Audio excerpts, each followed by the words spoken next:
You're listening to the Journey podcast. Sometimes we just need a little help and support to thrive. Today, we learn about family-child coaching and how it can change your family's life.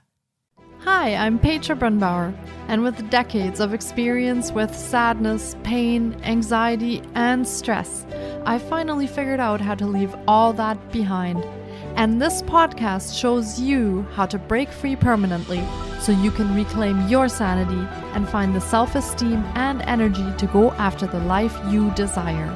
With real talk about mental health, holistic healing, and the tough journey of coming out the other end. This is the Journey Podcast.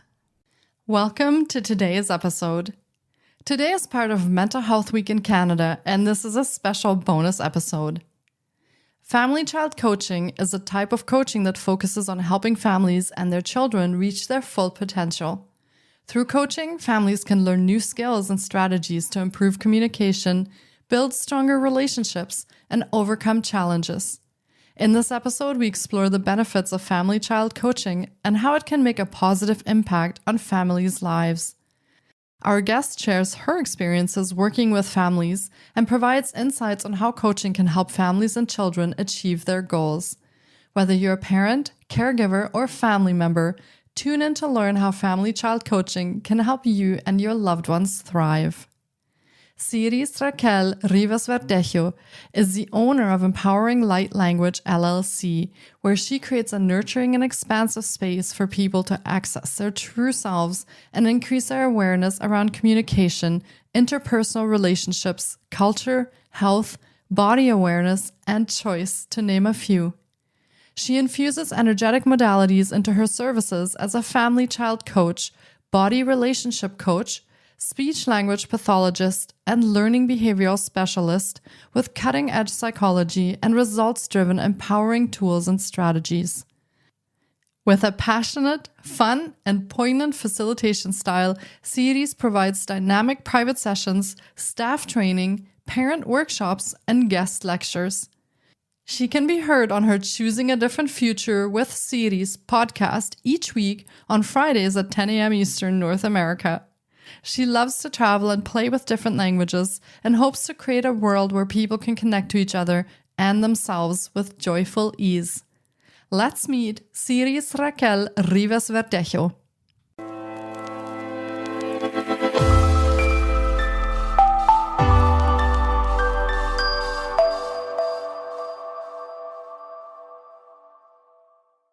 Hi, Siris Raquel. It's so great to have you on the podcast. I've been looking forward to getting to chat with you because family-child coaching is such an amazing topic for today's episode. Welcome to the podcast. Thank you. Thank you for having me. Yes, it's my pleasure. And for starters, do you want to share a little bit about yourself and your own story? Gosh, I would love to. Thank you. I've been working with individuals, children, and families for 16 years, going on 16 years now. And yet it really started since birth, or maybe it was since I was 2 years old when my sister was born. And she was born with spina bifida, which is a congenital disorder that affects motor functioning and a couple of different organs. So she needed occupational therapy, physical therapy, and speech therapy because the stuttering that runs on my mom's side of the family ran rampant in her world. And so she needed to address that.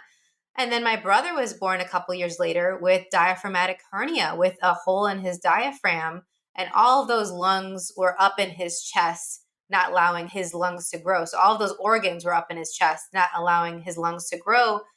And he had 3 major surgeries the first couple of years of his life. My sister had 8.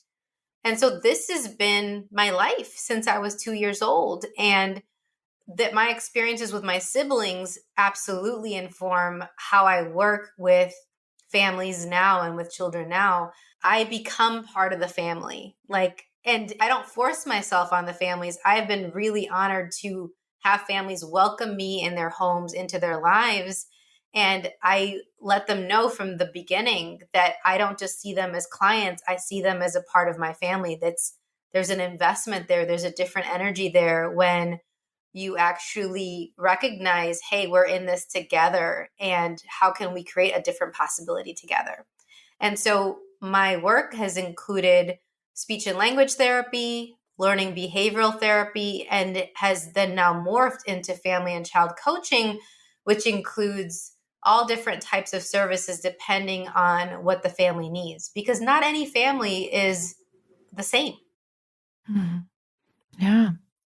I love how individual you work with clients and how you work with their families. And I'm sure that that's been also impacted by what you experienced yourself in your journey. So that Oh, sounds absolutely. wonderful work that you do. And thank you so much for sharing your story with us also.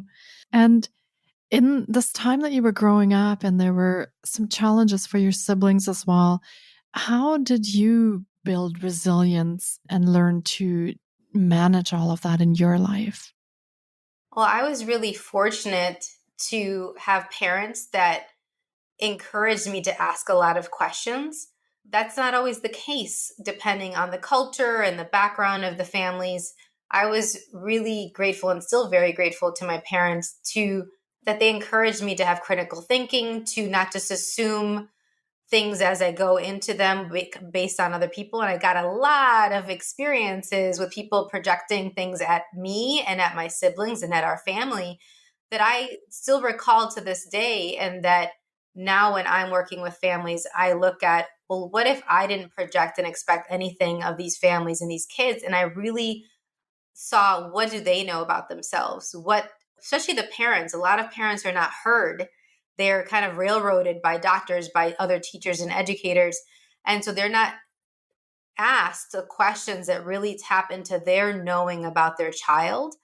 And then they often don't feel like they have a voice in the interventions and the therapies, in the education of their children in a way that they could.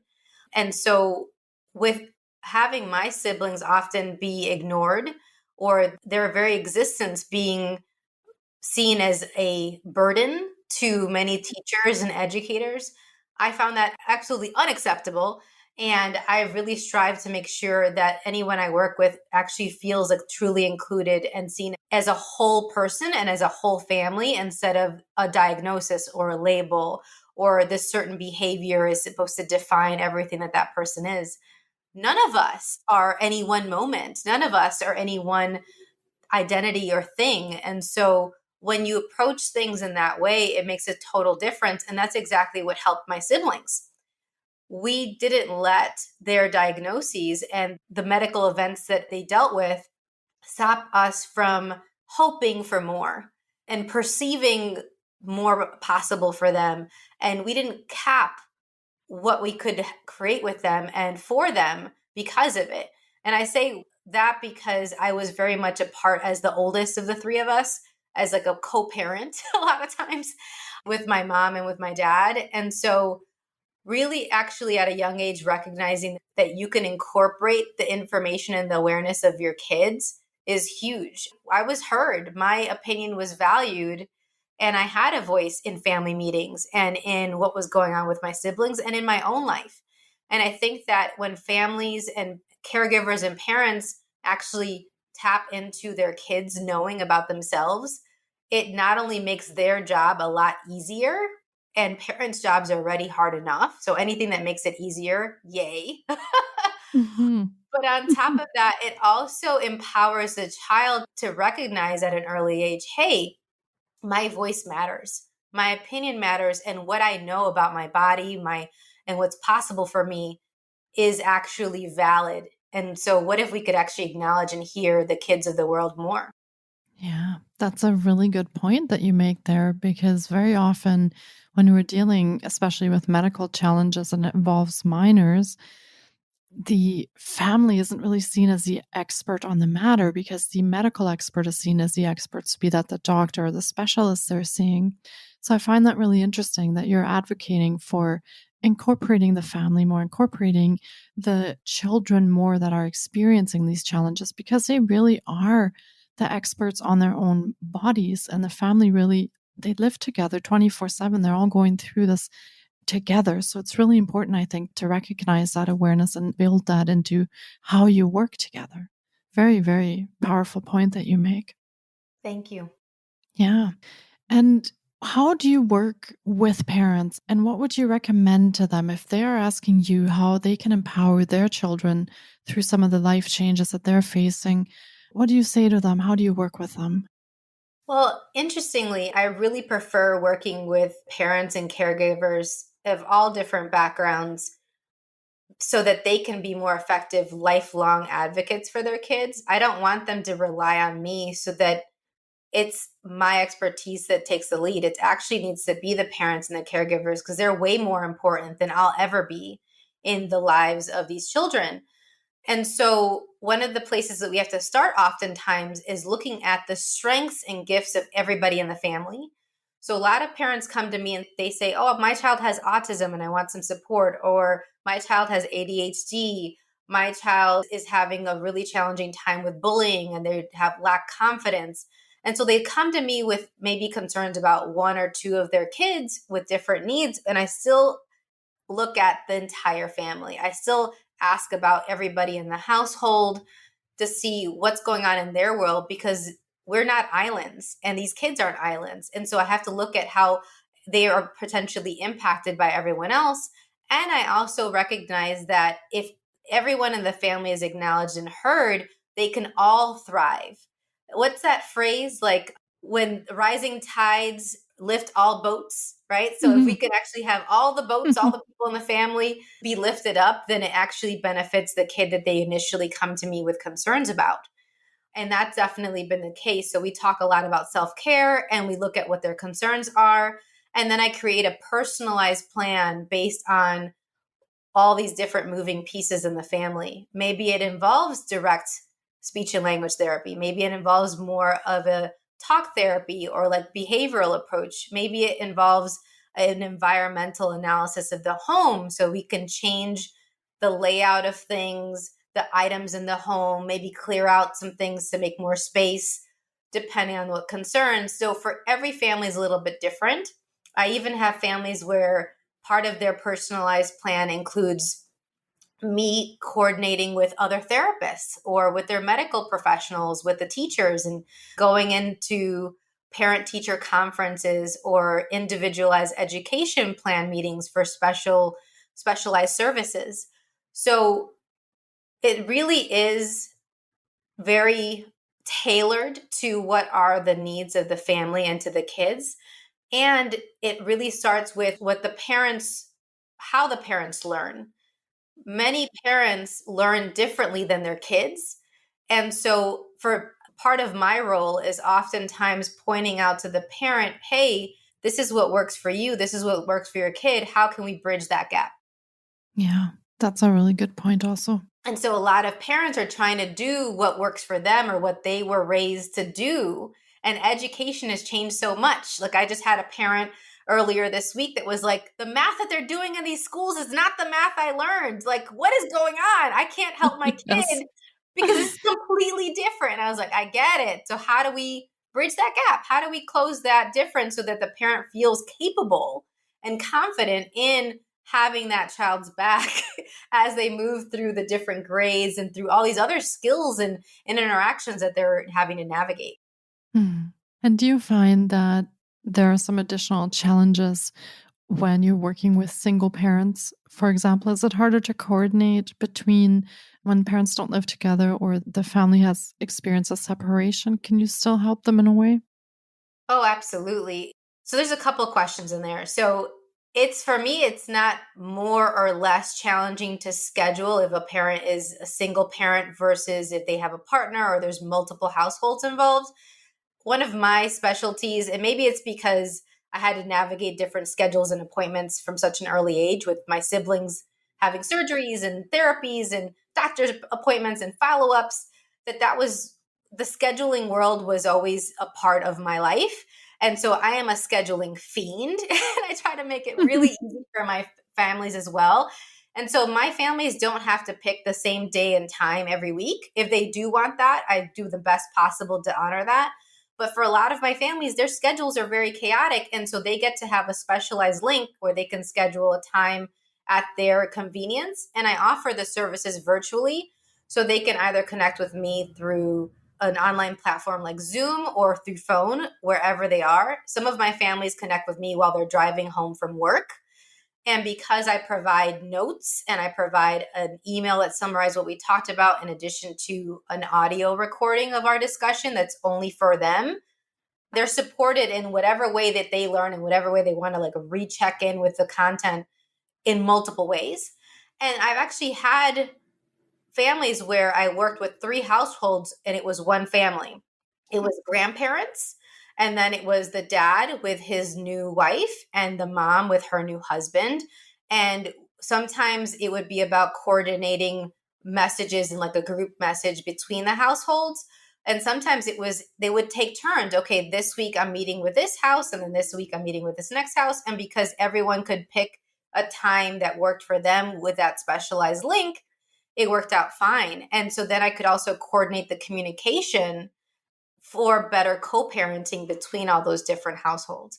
It's one of my favorite families to work with so far. They're lovely, and they've made a lot of beautiful strides over the time of us working together. Yeah. Your services sound so amazing and like they bring so much healing and support to families. So sounds wonderful.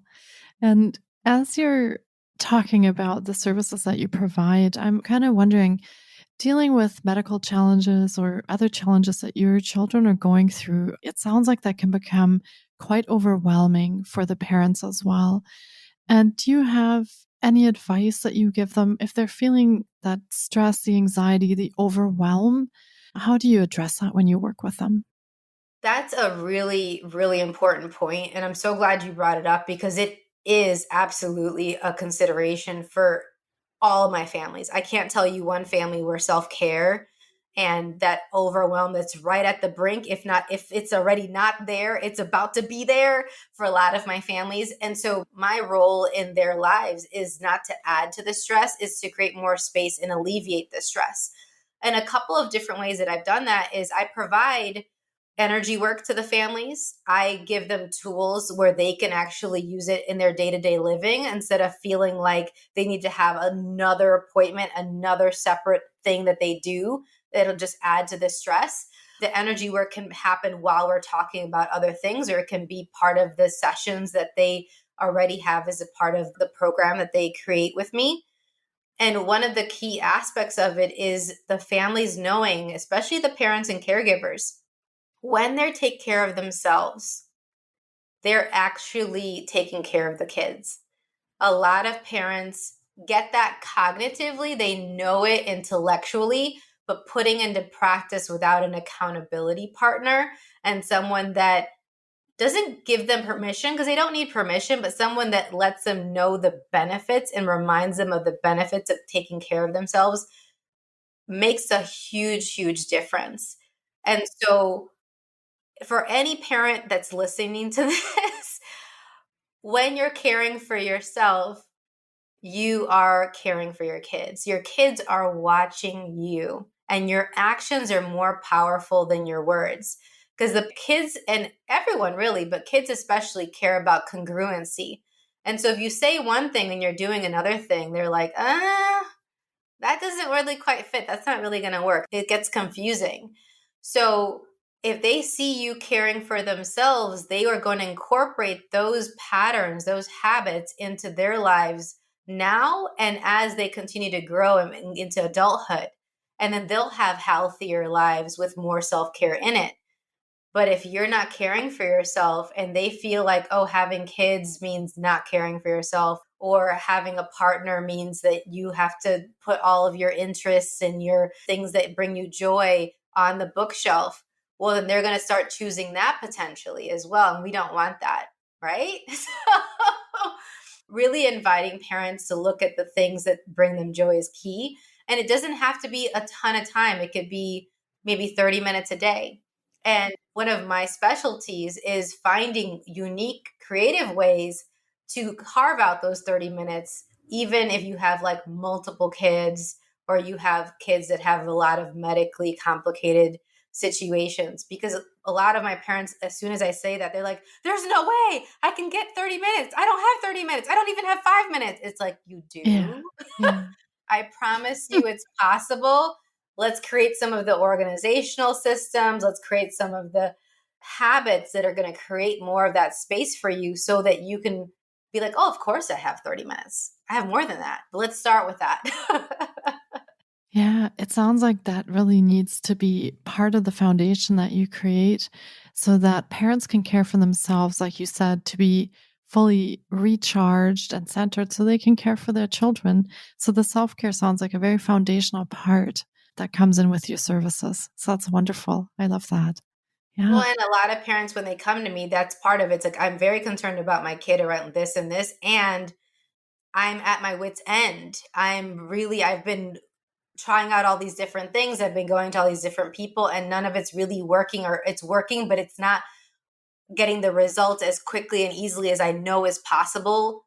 I've been referred to you. I know that you get quicker and faster results with ease. Please help me. So they already are sensing that the overwhelm's coming or that it's already showing up. And part of their self care, because they recognize on some level that if they don't address this, it's going to affect their kids negatively. They try to get ahead of it. And that's where I can come in and support them. Yeah. Yeah, that's beautiful. And let's talk a little bit about what kind of changes you see after you start working with families. Now, let's talk maybe first about the parents. What kind of transformations or changes do you see in your clients after you start working with them? Is there anything that changes, some positive changes that happen when you work with them?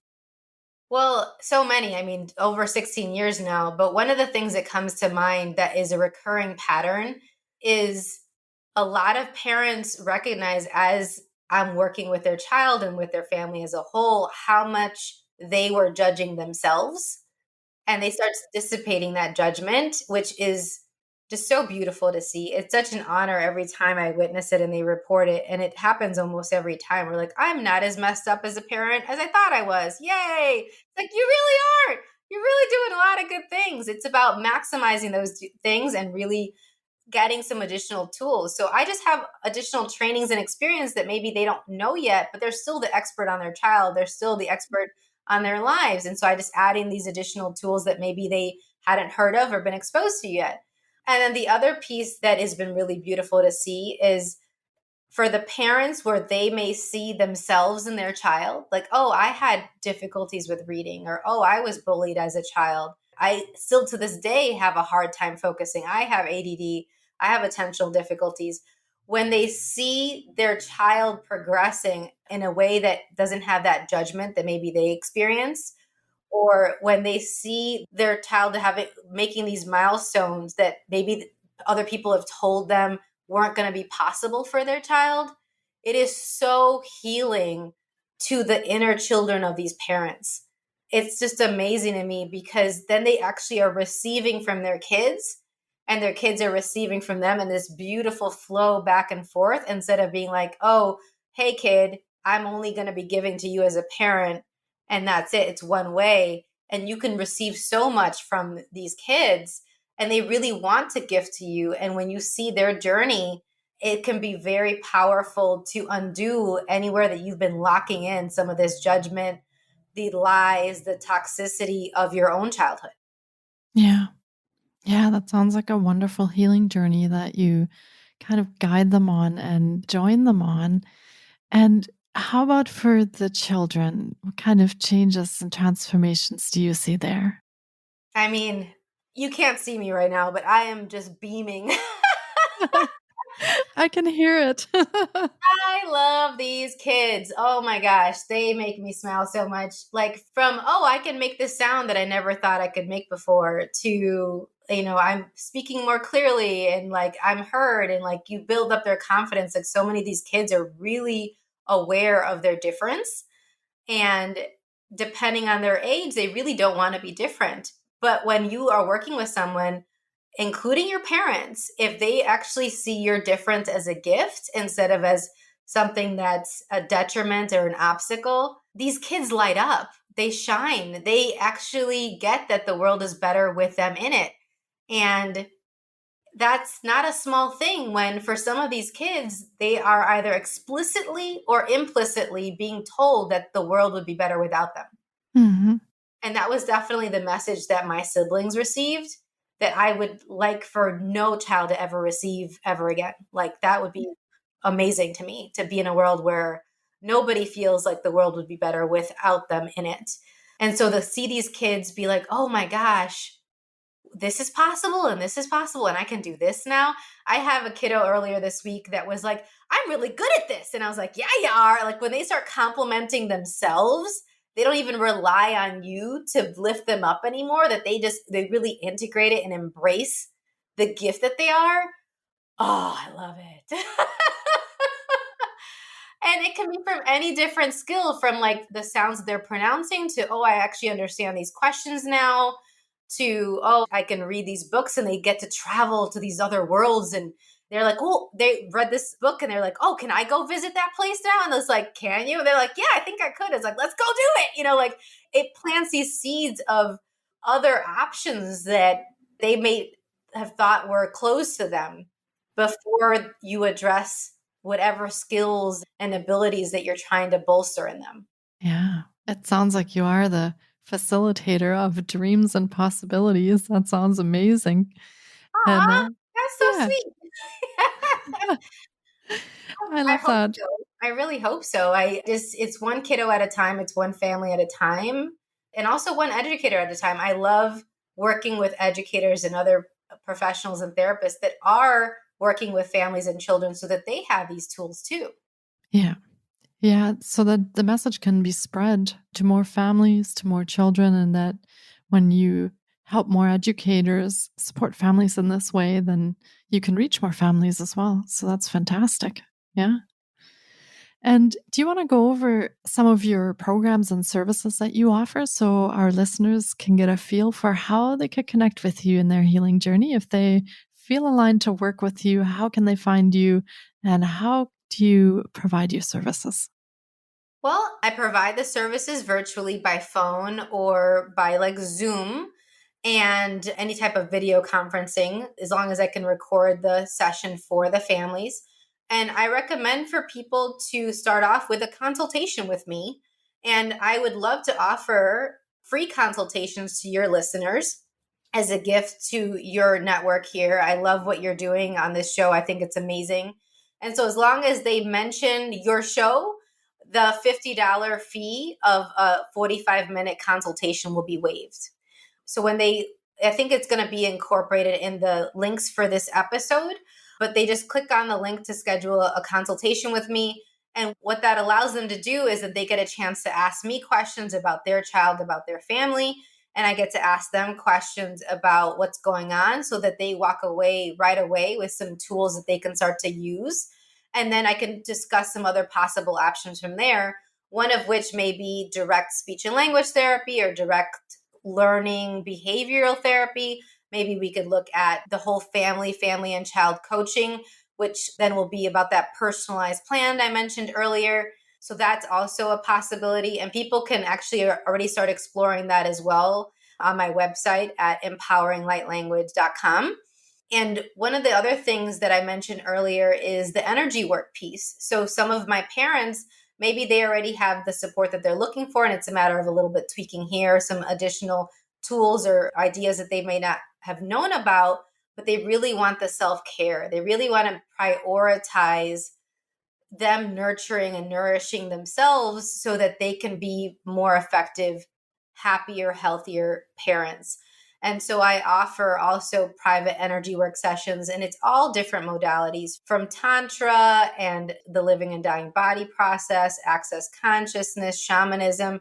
There's a whole list of the services under my services tab in my website, and people can schedule private sessions to release the stress that they might be bottling up in their bodies that may be draining them or making things less clear mentally.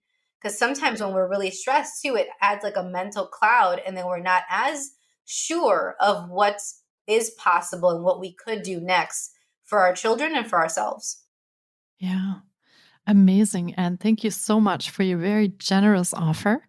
And as Siris Raquel mentioned, we will be linking to all of her offers and her website and the ways that you can connect with her in the show notes. So be sure to check there on how you can get in touch.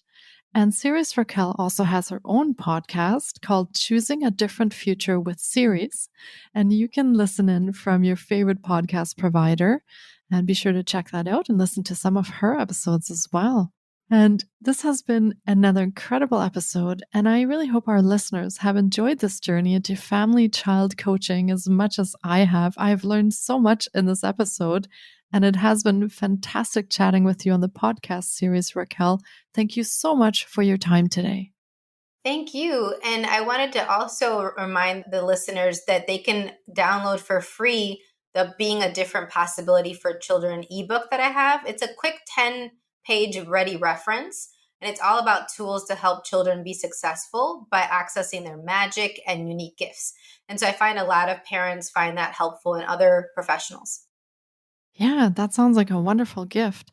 And we'll make sure that we link to that as well so that our listeners know where to find that and how to access that. We'll point that out in the show notes for them. Thank you so much for mentioning that. I think that will be a wonderful resource for them as well. Thank you for having me. This has been lovely. I always love chatting with you. And I'd love to chat again. If anybody has any questions, feel free to email me at empoweringlightlanguage@gmail.com. You can message me directly or message me through the show, and I'm sure Petra will let me know. Sounds wonderful. I will definitely pass that on if we get any requests. And yes, ditto. I would love to chat with you again as well. And take care. Thank you. Take care. Thank you so much for taking time out of your day to listen in. If you enjoy the Journey podcast, please subscribe, share on social media, and leave us a 5-star review. You can find more of The Journey on Facebook, Instagram, TikTok, and the Journey blog. Sending you love and courage, and see you next week.